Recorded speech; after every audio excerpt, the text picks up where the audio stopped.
I'd like to tell you about the strangest secret in the world. Not long ago, Albert Schweitzer, the great doctor and Nobel Prize winner, was being interviewed in London, and a reporter asked him, "Doctor, what's wrong with men today?" The great doctor was silent a moment, and then he said, "Men simply don't think." And it's about this that I want to talk with you.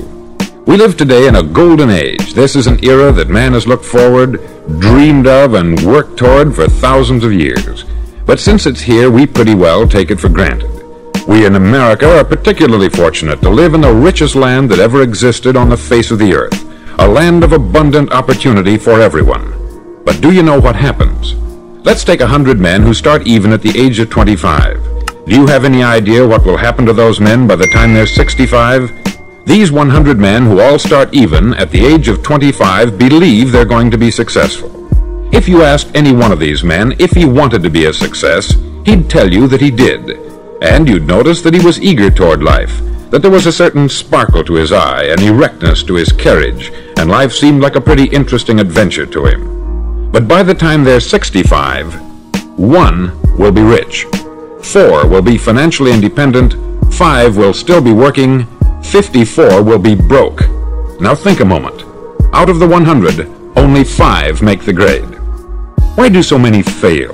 What has happened to the sparkle that was there when they were 25? What's become of the dreams, the hopes, the plans? And why is there such a large disparity between what these men intended to do and what they actually accomplished? When we say about 5% achieve success, we have to define success. And here's the definition. Success is the progressive realization of a worthy ideal. If a man is working toward a predetermined goal and knows where he's going, that man is a success. If he's not doing that, he's a failure. Success is the progressive realization of a worthy ideal. Rollo May, the distinguished psychiatrist, wrote a wonderful book called Man's Search for Himself. And in this book he says, the opposite of courage in our society is not cowardice, it is conformity. And there you have the trouble today. It's conformity. People acting like everyone else, without knowing why, without knowing where they're going. Now think of it. In America right now, there are over 14 million people 65 years of age and over, and about 13 million of these 14 million are broke. They're dependent on someone else for life's necessities. Now we learn to read by the time we're 7. We learn to make a living by the time we're 25. Usually by that time we're not only making a living, we're supporting a family. And yet by the time we're 65, we haven't learned how to become financially independent in the richest land that has ever been known. Why? We conform. And the trouble is that we're acting like the wrong percentage group, the 95% who don't succeed. Now why do these people conform? Well, they don't know really. These people believe that their lives are shaped by circumstances, by things that happen to them, by exterior forces. They're outer-directed people. A survey was made one time that covered a lot of men, working men, and these men were asked this question: why do you work? Why do you get up in the morning? 19 out of 20 had no idea. If you ask them, they'll say, everyone goes to work in the morning. And that's the reason they do it, because everyone else is doing it. Now let's get back to our definition of success. Who succeeds? The only man who succeeds is the man who is progressively realizing a worthy ideal. He's the man who says, I'm going to become this, and then begins to work toward that goal. I'll tell you who the successful people are. A success is the school teacher who's teaching school because that's what she wanted to do. The success is the woman who's a wife and mother because she wanted to become a wife and mother and is doing a good job of it. The success is the man who runs the corner gas station because that's what he wanted to do. The success is the successful salesman who wants to become a top-notch salesman and grow and build with his organization. A success is anyone who is doing deliberately a predetermined job because that's what he decided to do deliberately. But only 1 out of 20 does that. That's why today there isn't really any competition, unless we make it for ourselves. Instead of competing, all we have to do is create. Now for 20 years I looked for the key which would determine what would happen to a human being. Was there a key I wanted to know which would make the future a promise that we could foretell to a large extent? Was there a key that would guarantee a person's becoming successful if he only knew about it and knew how to use it?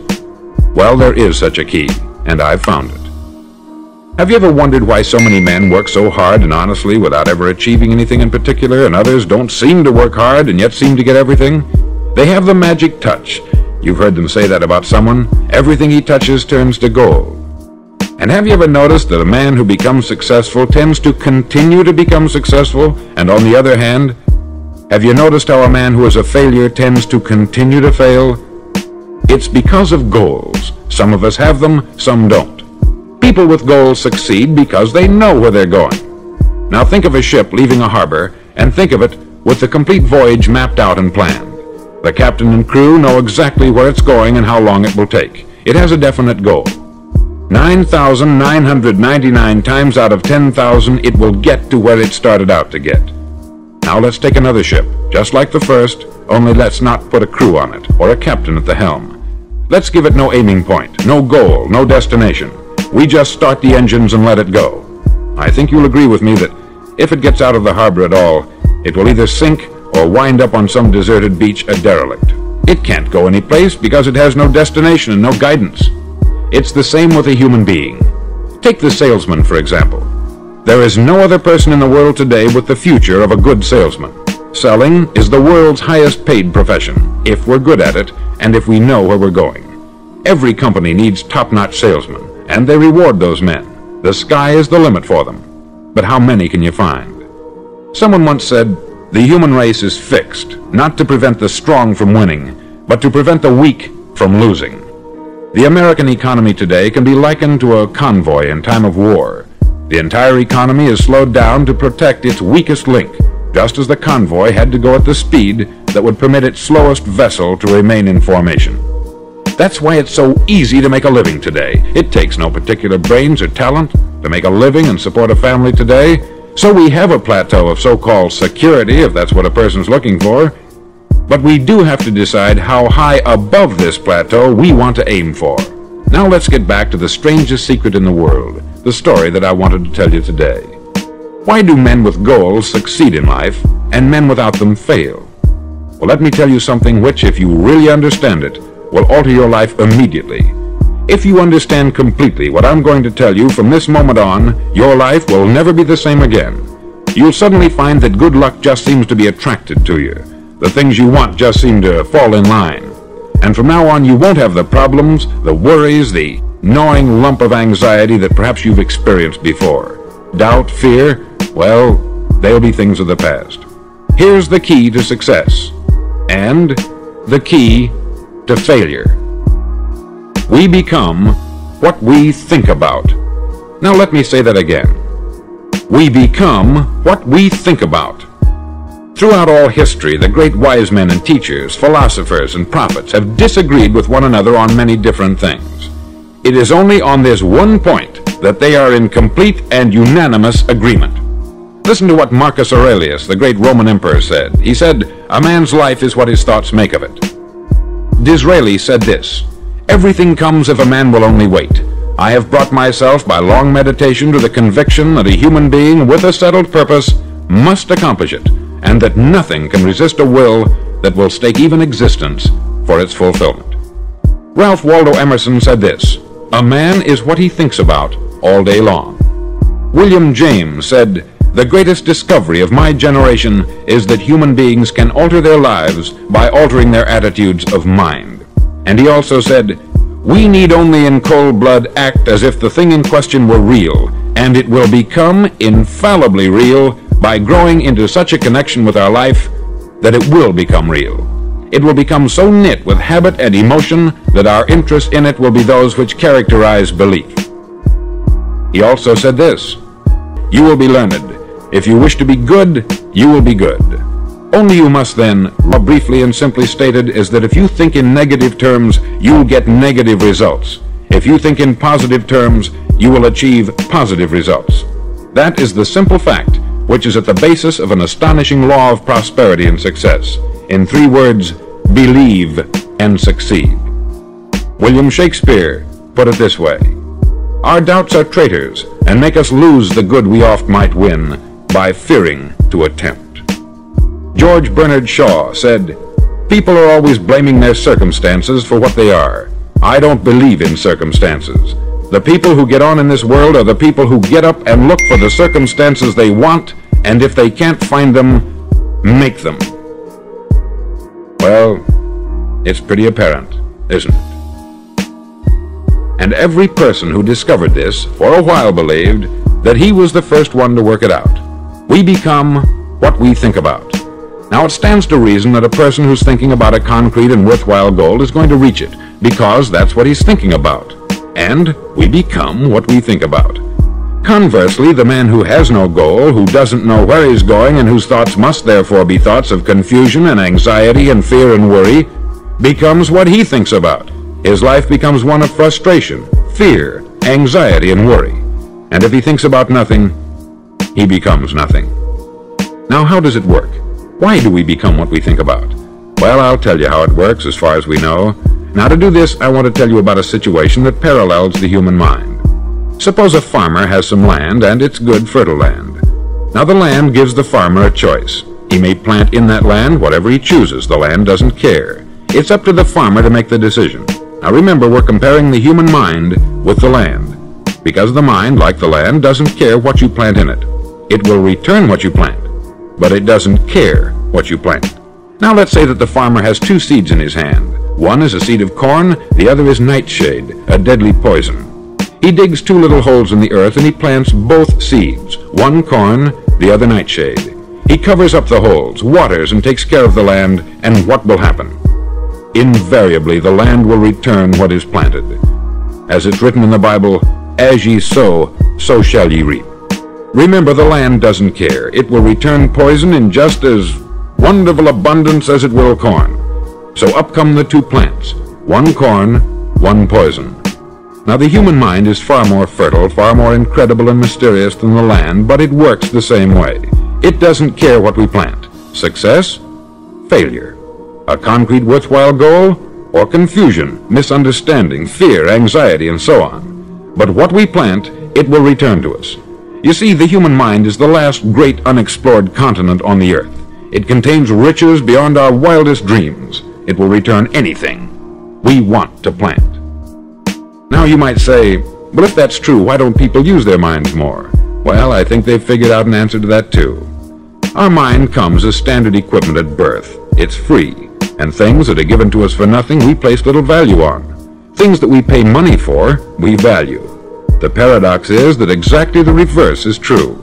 Everything that's really worthwhile in life came to us free. Our mind, our soul, our body, our hopes, our dreams, our ambitions, our intelligence, our love of family and children and friends.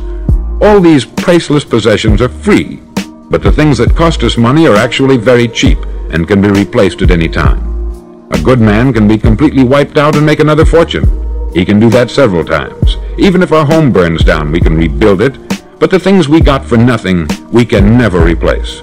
The human mind isn't used merely because we take it for granted. Familiarity breeds contempt. It can do any kind of job we assign to it, but generally speaking, we use it for little jobs instead of big important ones. Universities have proved that most of us are operating on about 10% of our abilities. Decide now, what is it you want? Plant your goal in your mind. It's the most important decision you ever make in your entire life. Do you want to be an outstanding salesman, a better worker at your particular job? Do you want to go places in your company, in your community? All you've got to do is plant that seed in your mind. Care for it. Work steadily toward your goal, and it will become a reality. It not only will, there's no way that it cannot.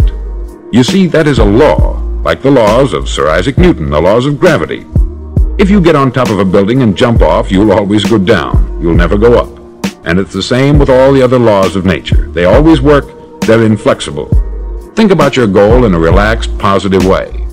Picture yourself in your mind's eye as having already achieved this goal. See yourself doing the things you will be doing when you've reached your goal. Ours has been called the phenobarbital age, the age of ulcers and nervous breakdowns. At a time when medical research has raised us to a new plateau of good health and longevity, far too many of us worry ourselves into an early grave trying to cope with things in our own little personal ways, without learning a few great laws that will take care of everything for us. These things we bring on ourselves through our habitual way of thinking. Every one of us is the sum total of his own thoughts. He is where he is, because that is exactly where he really wants to be, whether he'll admit that or not. Each of us must live off the fruit of his thoughts in the future, because what you think today and tomorrow, next month and next year, will mold your life and determine your future. You're guided by your mind. I remember one time I was driving through Arizona and I saw one of those giant earth-moving machines roaring along the road at about 35 miles an hour with what looked like 20 tons of dirt in it, a tremendous, incredible machine, and there was a little man perched way up on top with the wheel in his hands guiding it. And as I drove along, I was struck by the similarity of that machine to the human mind. Just suppose you're sitting at the controls of such a vast source of energy. Are you going to sit back and fold your arms and let it run itself into a ditch? Or are you going to keep both hands firmly on the wheel and control and direct this power to a specific, worthwhile purpose? It's up to you. You're in the driver's seat. You see, the very law that gives us success is a two-edged sword. We must control our thinking. The same rule that can lead a man to a life of success, wealth, happiness, and all the things he's ever dreamed of for himself and his family, that very same law can lead him into the gutter. It's all in how he uses it, for good or for bad. This is the strangest secret in the world. Now, why do I say it's strange, and why do I call it a secret? Actually, it isn't a secret at all. It was first promulgated by some of the earliest wise men, and it appears again and again throughout the Bible. But very few people have learned it, understand it. That's why it's strange, and why, for some equally strange reason, it virtually remains a secret. I believe that you could go out and walk down the main street of your town and ask one man after another what the secret of success is, and you probably wouldn't run into one man in a month who could tell you. Now, this information is enormously valuable to us if we really understand it and apply it. It's valuable to us not only for our own lives, but the lives of those around us, our family, employees, associates, and friends. Life should be an exciting adventure. It should never be a bore. A man should live fully, be alive. He should be glad to get out of bed in the morning. He should be doing a job he likes to do because he does it well. One time I heard Grove Patterson make a speech, the editor-in-chief of the Toledo Daily Blade, and as he concluded his speech, he said something that I've never forgotten. He said something like this: "My years in the newspaper business have convinced me of several things, among them that people are basically good, and that we came from someplace, and we're going someplace. So we should make our time here an exciting adventure. The architect of the universe didn't build a stairway leading nowhere. And the greatest teacher of all, the carpenter from the plains of Galilee, gave us the secret time and time again. As ye believe, so shall it be done unto you." I've explained the strangest secret in the world and how it works. Now I want to explain how you can prove to yourself the enormous returns possible in your own life by putting this secret to a practical test. I want you to make a test that will last 30 days. Now, it isn't going to be easy. If you'll give it a good try, it will completely change your life for the better. Back in the 17th century, Sir Isaac Newton, the English mathematician and natural philosopher, gave us some natural laws of physics which apply as much to human beings as they do to the movement of bodies in the universe. Now, one of these laws is that for every action, there is an equal and opposite reaction. Simply stated, as it applies to you and me, it means we can achieve nothing without paying the price. The results of your 30-day experiment will be in direct proportion to the effort you put forth. To be a doctor, you must pay the price of long years of difficult study. To be successful in selling, and remember that each of us succeeds to the extent of his ability to sell, selling our families on our ideas, selling education in schools, selling our children on the advantages of living the good and honest life, selling our associates and employees on the importance of being exceptional people, to, of course, the profession of selling itself. But to be successful in selling our way to the good life, we must be willing to pay the price. Now, what is that price? Well, it's many things. First, it's understanding emotionally, as well as intellectually, that we literally become what we think about, that we must control our thoughts if we're to control our lives. It's understanding fully that, as ye sow, so shall ye reap. Secondly, it's cutting away all the fetters from the mind and permitting it to soar as it was divinely designed to do. It's the realization that your limitations are self-imposed and that the opportunities for you today are enormous beyond belief. It's rising above narrow-minded pettiness and prejudice. Thirdly, to use all your courage to force yourself to think positively on your own problem, to set a definite and clearly defined goal for yourself, to let your marvelous mind think about your goal from all possible angles, to let your imagination speculate freely upon many different possible solutions, to refuse to believe there are any circumstances sufficiently strong to defeat you in the accomplishment of your purpose, to act promptly and decisively when your course is clear, and to keep constantly aware of the fact that you are, at this moment, standing in the middle of your own acre of diamonds, as Russell Conwell used to point out. Fourth, save at least 10% of what you earn.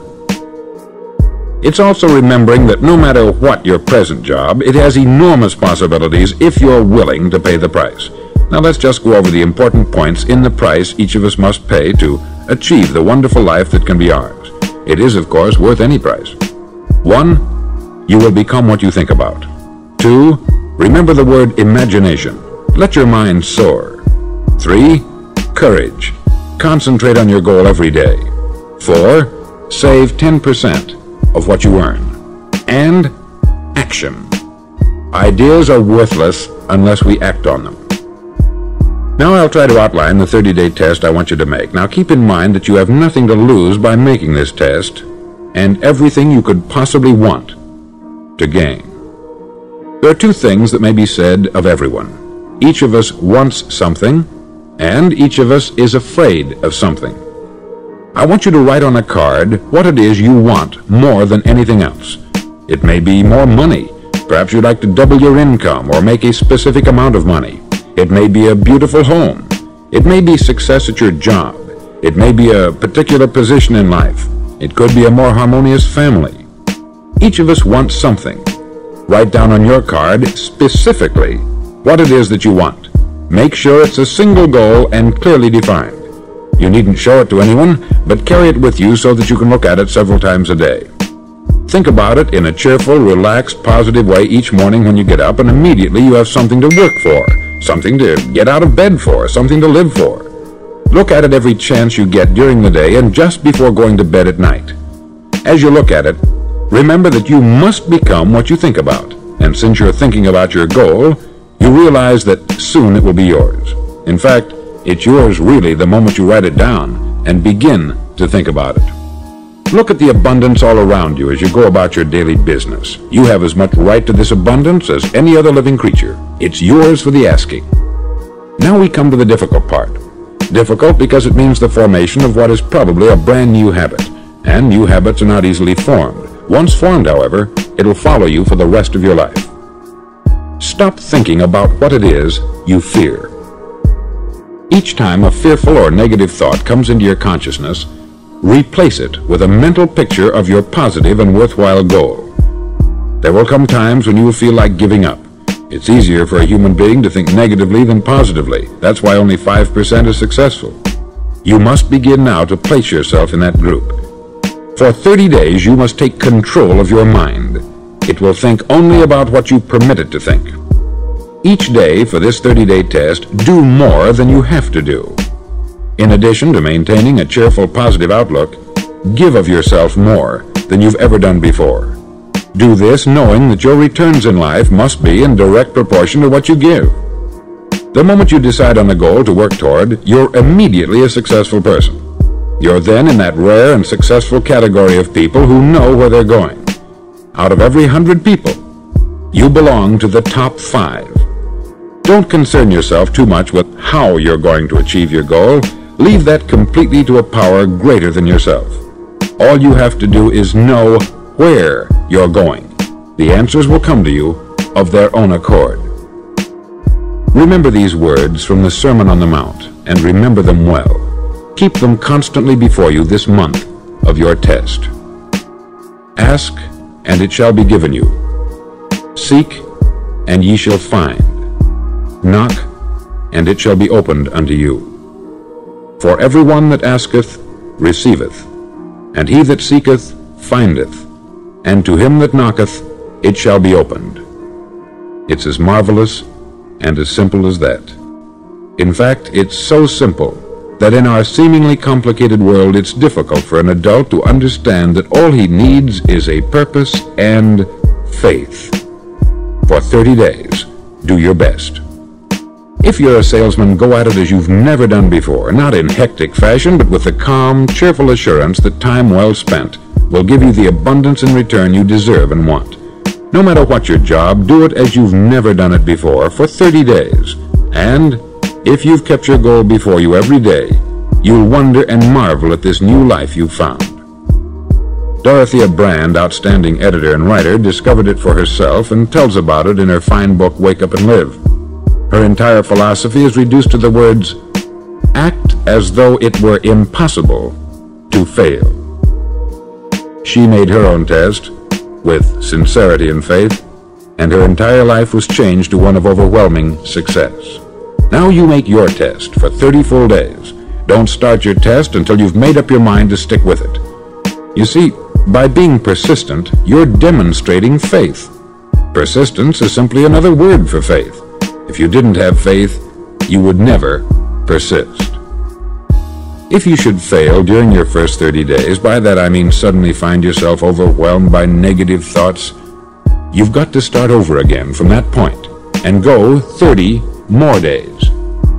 Gradually your new habit will form until you find yourself one of that wonderful minority to whom virtually nothing is impossible. Don't forget the card. It's vitally important as you begin this new way of living. On one side of the card, write your goal, whatever it may be. On the other side, write the words we've quoted from the Sermon on the Mount. Ask, and it shall be given you. Seek, and ye shall find. Knock, and it shall be opened unto you. Nothing great was ever accomplished without inspiration. See that during these crucial first 30 days, your own inspiration is kept at a peak. Above all, don't worry. Worry brings fear, and fear is crippling. The only thing that can cause you to worry during your test is trying to do it all yourself. Know that all you have to do is hold your goal before you. Everything else will take care of itself. Remember also to keep calm and cheerful. Don't let petty things annoy you and get you off course. Now, since making this test is difficult, some may say, well, why should I bother? Well, look at the alternative. No one wants to be a failure. No one really wants to be a mediocre individual. No one wants a life constantly filled with worry, fear, and frustration. Therefore, remember that you must reap that which you sow. If you sow negative thoughts, your life will be filled with negative things. If you sow positive thoughts, your life will be cheerful, successful, and positive. Now gradually, you'll have a tendency to forget what you've heard on this record. Play it often. Keep reminding yourself of what you must do to form this new habit. Gather your whole family about and listen to what's been said here at regular intervals. You know, most men will tell you that they want to make money without understanding the law. The only people who make money work in the mint. The rest of us must earn money. This is what causes those who keep looking for something for nothing or a free ride to fail in life. The only way to earn money is by providing people with services or products which are needed and useful. We exchange our product or service for the other man's money. Therefore, the law is that our financial return will be in direct proportion to our service. Success is not the result of making money. Making money is the result of success. And success is in direct proportion to our service. Most people have this law backwards. They believe that you're successful if you earn a lot of money. The truth is that you can only earn money after you're successful. It's like the story of the man who sat in front of the stove and said to it, "Give me heat, and then I'll add the wood." How many men and women do you know, or do you suppose there are today, who take the same attitude toward life? There are millions. We've got to put the fuel in before we can expect heat. Likewise, we've got to be of service first before we can expect money. Don't concern yourself with the money. Be of service. Build, work, dream, create. Do this, and you'll find there's no limit to the prosperity and abundance that will come to you. Prosperity is founded upon a law of mutual exchange. Any person who contributes to prosperity must prosper in turn himself. Sometimes the return will not come from those you serve, but it must come to you from someplace, for that is the law. For every action, there is an equal and opposite reaction. As you go daily through your 30-day test period, remember that your success will always be measured by the quality and quantity of service you render, and money is a yardstick for measuring this service. No man can get rich himself unless he enriches others. There are no exceptions to a law. You can drive down any street in America and from your car estimate the service that's being rendered by the people living on that street. Had you ever thought of this yardstick before? It's interesting. Some, like ministers and priests and other devoted people, measure their returns in the realm of the spiritual, but again, their returns are equal to their service. Once this law is fully understood, any thinking person can tell his own fortune. If he wants more, he must be of more service to those from whom he receives his return. If he wants less, he has only to reduce this service. This is the price you must pay for what you want. If you believe you can enrich yourself by deluding others, you can only end by deluding yourself.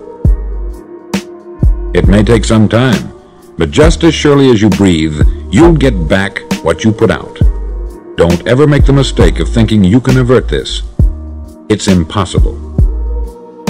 The prisons and the streets where the lonely walk are filled with people who tried to make new laws just for themselves.